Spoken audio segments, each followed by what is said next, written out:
প্রিয় দর্শক বন্ধু, সুন্দর একটি ম্যাজিক দেখাবো। তো ম্যাজিকটি হলো এই একটা কাপ। আমি এই কাপটার মধ্যে একটু পানি নেব।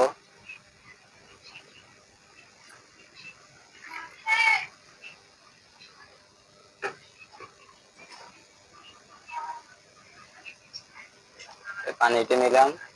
এবার আমি এইভাবে আস্তে করে ঢালবো।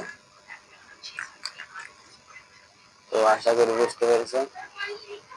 তো ম্যাজিকটি কিভাবে করলাম, তো ম্যাজিকটি দেখার আগে আপনাদের একটা রিকোয়েস্ট করবো, লাইক সাবস্ক্রাইব করুন, শেয়ার করুন। তো আসল ম্যাজিকটি দেখাই দিই কিভাবে করলাম। তো আমি এইটা এই একটা গ্লাস আমি এইভাবে হাতের মধ্যে কষ্ট দিয়ে আটকে আনছি, নিয়ে এইভাবে পানি খাচ্ছি। আসসালামু আলাইকুম।